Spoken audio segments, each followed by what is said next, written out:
Rumors can be outrageous, but people believe them, and that goes for video games just as it does anywhere else. I'm Falcon, and today on gameranx, 10 crazy video game Easter eggs that turned out to be fake.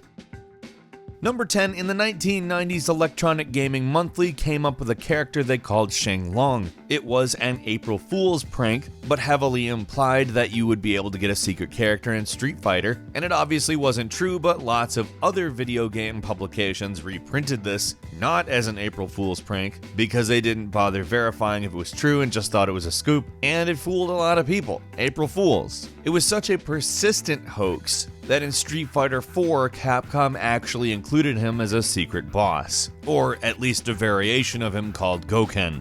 Also, Capcom keeps using the April Fool's joke, and people kind of think it's stupid at this point, but yeah. Number 9, for a very long time, people thought Luigi was a playable character in Super Mario 64 because of this star statue that said L is real 2401 on it. Many believed it was a key for unlocking Luigi for a very, very long time. Now, it ended up that this same message was also in Ocarina of Time. It's literally the same texture as the Mario 64 inscription, just somewhere in Ocarina of Time. At one point, it became such a big thing that N64.com offered a $100 bounty to anybody who could prove that Luigi was in the game, but no one was able to. But ROM hackers have added him, and in the DS Mario 64, he's also a playable character. Number 8, in Call of Duty's World at War Zombies mode, lots of people thought, well, it was possible to fight Hitler. And while killing Hitler might be a little bit more standard in video games now, even back in World at War, that's probably something you shouldn't have expected. Very rarely has Hitler been depicted in video games, but people thought if you made it to round 100 on Nacht, which is the first zombies map featured in the game, you would fight a Hitler boss zombie. And it wasn't true. Number 7 is Mortal Kombat's Ermac, which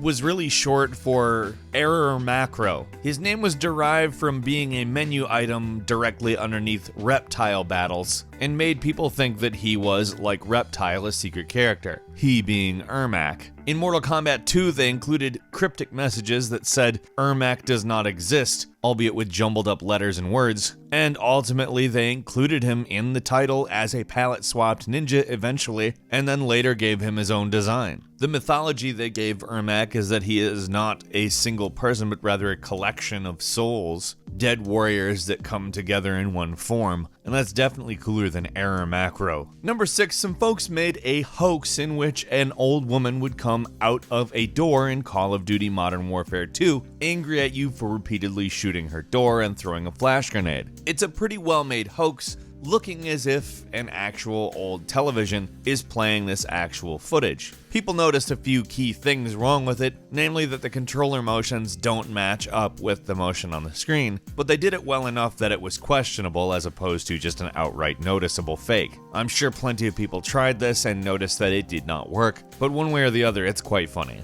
Number 5 is Herobrine in Minecraft, and, well, Herobrine is more a creepypasta than an Easter egg. He's basically the main avatar, but without pupils in his eyes, and he supposedly appears within the game kind of like Slender Man, doing kind of scary things until he comes at you. But he's not real. There are no references to him in the source code, there's no entity programmed anything like Herobrine, and various other things reported that he does are impossible by the code in the game. Number 4 is the Diablo secret cow level, which was rumored to be in the original Diablo. One could go to the cows just outside town and repeatedly click them, giving you a portal that would take you to a secret cow level. This was untrue, but the developers found it so amusing that they did actually do this in the second Diablo game. It basically ended up being an over-rewarding cachet in many ways that was actually quite contentious for quite a while, but I've always just found it amusing. Number 3, Electronic Gaming Monthly has started some pretty good hoaxes. Sonic and Tails being in Super Smash Bros. Melee was one of the pretty heavy ones though. Supposedly, Sonic and Tails could be unlocked after defeating 20 enemies in Cruel Melee, and then by defeating them in a 2-on-1 battle. Now perhaps the reason that EGM's rumors were so persistent was that the magazine itself, although it was an April issue, often was printed and sent out not in April. So people really wouldn't be thinking about it from the perspective of, hey, this is April Fool's, because it might be March when they got the magazine.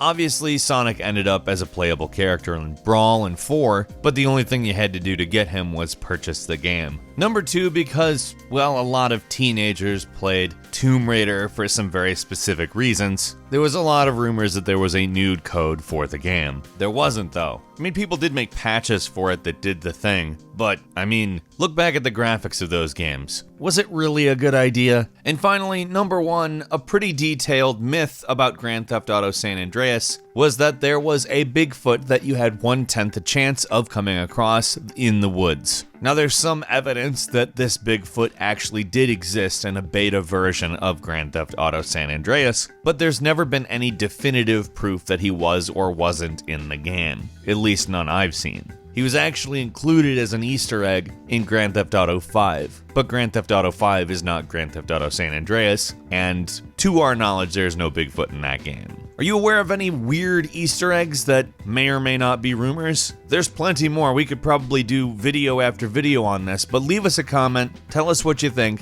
and if you enjoyed this video, please click like. If you're not subscribed, of course, now is a great time to do that. We upload brand new videos every day of the week, and the best way to see them first is, of course, a subscription. As always, we thank you very much for watching this video. I'm Falcon. You can follow me on Twitter at FalconTheHero, and we'll see you next time right here on gameranx.